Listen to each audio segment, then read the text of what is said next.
Hello friends, नमस्कार, आदाब, सत श्री अकाल। आप सब कैसे हैं फ्रेंड्स? उम्मीद है आप सब अच्छे होंगे। तो दोस्तों, आज मैं आपके लिए लेकर आई हूँ कहानी आँखें। तो दोस्तों, अगर आपको मेरी कहानी अच्छी लगे तो प्लीज़ मेरे चैनल को सब्सक्राइब करें, लाइक करें और शेयर करें। प्लीज़ दोस्तों, आप ज़रूर से ज़रूर मेरा चैनल सब्सक्राइब करें। तो दोस्तों, आइए शुरू करते हैं कहानी। उसके सारे जिस्म में मुझे उसकी आंखें बहुत पसंद थी। ये आंखें बिल्कुल ऐसी थी जैसी अंधेरी रात में मोटर कार की हेडलाइट्स, जिनको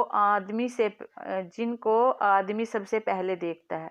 आप ये ना समझिएगा कि वो बहुत खूबसूरत आंखें थी, हरगिज नहीं। मैं खूबसूरती और बदसूरती में तमीज कर सकता हूँ, लेकिन माफ़ कीजिएगा, इन आंखों के मामले में मैं सिर्फ इतना ही कह सकता हूँ कि वो खूबसूरत नहीं थी, लेकिन इसके बावजूद उनमें बेपनाह कशिश थी। मेरी और उन आंखों की मुलाकात एक अस्पताल में हुई। मैं उस अस्पताल का नाम आपको बताना नहीं चाहता, इसलिए कि इससे मेरे इस अफसाने को कोई फ़ायदा नहीं पहुंचेगा। बस आप यही समझ लीजिए कि एक अस्पताल था जिसमें मेरा एक अजीज ऑपरेशन कराने के बाद अपनी ज़िंदगी की आखिरी सांस ले रहा था। यूं तो मैं तीमारदारी का कायल नहीं, मरीजों के पास जाकर उनको दम दिलासा देना भी मुझे नहीं आता, लेकिन अपनी बीवी के पहम इसरार पर मुझे जाना पड़ता था कि मैं मरने वाले अजीज को अपने खुलूस और मोहब्बत का सबूत दे सकूं। यकीन मानिए कि मुझे सख्त कोफ्त हो रही थी। अस्पताल के नाम से ही मुझे नफरत है, मालूम नहीं क्यों। शायद इसलिए कि एक बार बम्बई में अपनी बूढ़ी हमसाई को, जिसकी कलाई में मोच आ गई थी, मुझे जे हॉस्पिटल में ले जाना पड़ा। वहाँ क्यूजवालिटी डिपार्टमेंट में मुझे कम अज कम 2.5 घंटे इंतजार करना पड़ा। वहाँ मैं जिस आदमी से मिला, लोहे की मानिंद सर्द और बेहिस था। मैं उन आंखों का जिक्र कर रहा था जो मुझे बेहद पसंद थी। पसंद का मामला इनफिरादी हैसियत रखता है। बहुत मुमकिन है अगर आप ये आंखें देखते तो आपके दिलो दिमाग में कोई रद्द अमल पैदा न होता। ये भी मुमकिन है कि आपसे अगर उनके बारे में कोई राय तलब की जाती तो आप कह देते, निहायत वाहियात आंखें हैं। लेकिन जब मैंने उस लड़की को देखा तो सबसे पहले मुझे उसकी आंखों में अपनी तरफ मुतवज्जा किया। वो बुर्का पहने हुए थी, मगर नकाब उठा हुआ था। उसके हाथ में दवा की बोतल थी और वो जनरल वार्ड के बरामदे में एक छोटे से लड़के के साथ चली आ रही थी।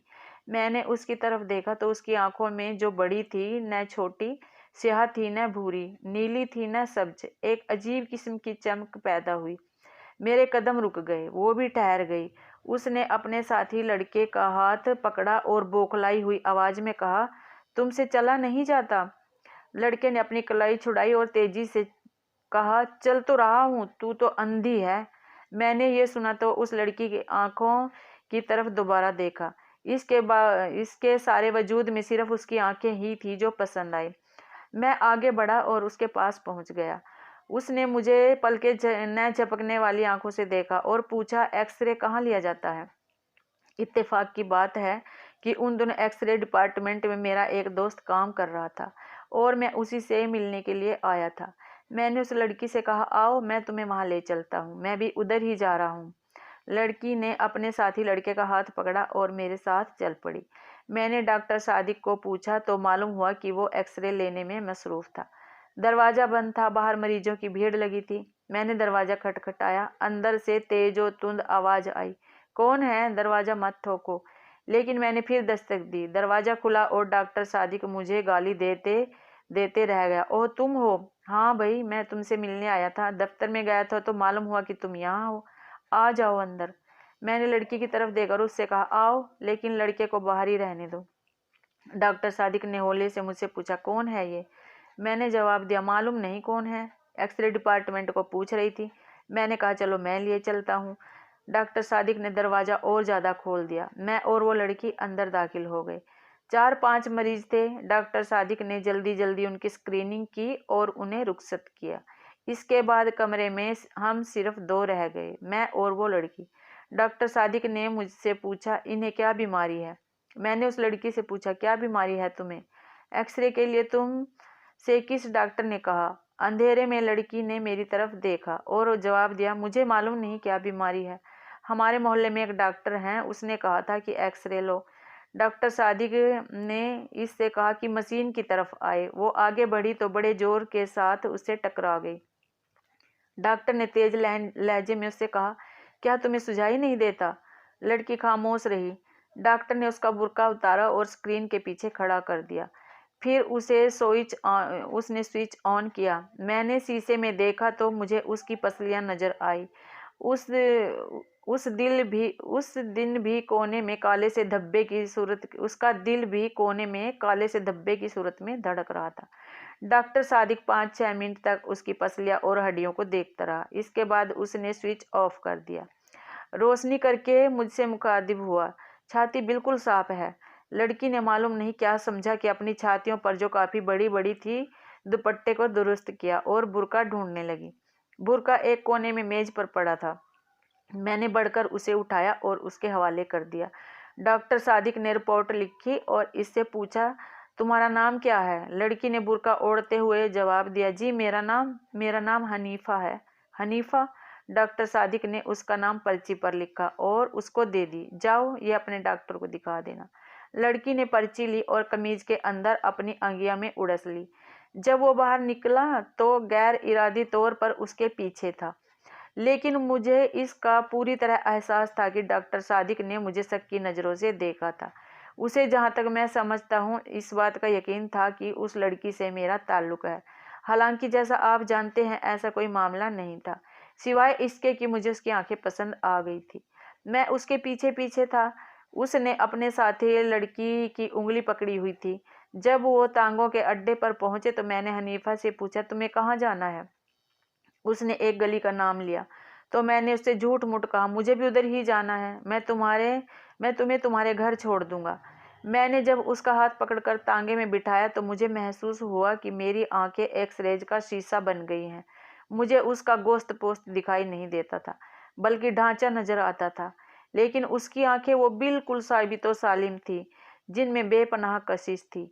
मेरा जी चाहता था कि इसके साथ बैठूं, लेकिन ये सोचकर कि कोई देख लेगा, मैंने उसके साथी लड़के को उसके साथ बिठा दिया और आप अगली नशिस्त पर बैठ गया। मैं सादत हसन मंटो हूँ। मंटो? ये मंटो क्या हुआ? कश्मीरियों की एक जात है, हम भी कश्मीरी हैं। अच्छा, हम किंग वाए हैं। पीछे मुड़कर इससे कहा, ये तो बहुत ऊंची जात है। वो मुस्कुराई। उसकी आंखें और ज्यादा पुरकशिश हो गई। मैंने अपनी जिंदगी में बेशुमार खूबसूरत आंखें देखी थी, लेकिन वो आंखें जो हनीफा के चेहरे पर थी, बेहद पुरकशिश थी। मालूम नहीं उनमें क्या चीज थी जो कशिश का बाइस थी। मैं इस पेशतर अर्ज कर चुका हूँ कि वो कतन खूबसूरत नहीं थी, लेकिन इसके बावजूद मेरे दिल में खब रही थी। मैंने जसारत से काम लिया और इसके बालों की एक लट को जो उसके माथे पर लटक रही थी, उसकी एक आंख को ढक रही थी, उंगली से उठाया और उसके सिर पर चस्पा कर दी। इसने बुरा न माना। मेरी और जसारत की और इसका हाथ अपने हाथ में मैंने और जसारत की और इसका हाथ अपने हाथ में ले लिया। इस पर भी उसने कोई मुजाहमत न की और अपने साथी लड़के से मुखातब हुई, तुम मेरा हाथ क्यों दबा रहे हो? मैंने फौरन उसका हाथ छोड़ दिया और लड़के से पूछा, तुम्हारा मकान कहाँ है? लड़के ने हाथ का इशारा किया, इस बाजार में। तांगे ने उधर का रुख किया। बाजार में बहुत भीड़ थी, ट्रैफिक थी, मालूम से ज्यादा। तांगा रुक रुक कर चल रहा था। सड़क में चूंकि गड्ढे थे और इसलिए जोर से धक्के लग रहे थे। बार बार उसका सर मेरे कंधों से टकराता और मेरा जी चाहता कि मैं उसे अपने जानू पर रख लूं, उसकी आंखें देखता रहूं। थोड़ी देर के बाद इनका घर आ गया। लड़के ने तांगे वाले से रुकने के लिए कहा। जब तांगा रुका तो वो नीचे उतरा। हनीफा बैठी रही। मैंने उससे कहा, तुम्हारा घर आ रहा है। हनीफा ने मुड़कर मेरी तरफ अजीबोगरीब आंखों से देखा। बदरू कहाँ है? मैंने उससे पूछा। कौन बदरू? वो लड़का जो मेरे साथ था। मैंने लड़के की तरफ देखा जो तांगे के पास खड़ा ही था। ये खड़ा तो है। अच्छा, ये कहकर उसने बदरू से कहा, बदरू मुझे उतार तो दो। बदरू ने उसका हाथ पकड़ा और बड़ी मुश्किल से नीचे उतारा। मैं सख्त मुतहैयर था। पिछली नशिस्त पर बैठे हुए मैंने उस लड़के से पूछा, क्या बात है, ये खुद नहीं उतर सकती? बदरू ने जवाब दिया, जी नहीं, इनकी आंखें खराब हैं, दिखाई नहीं देता।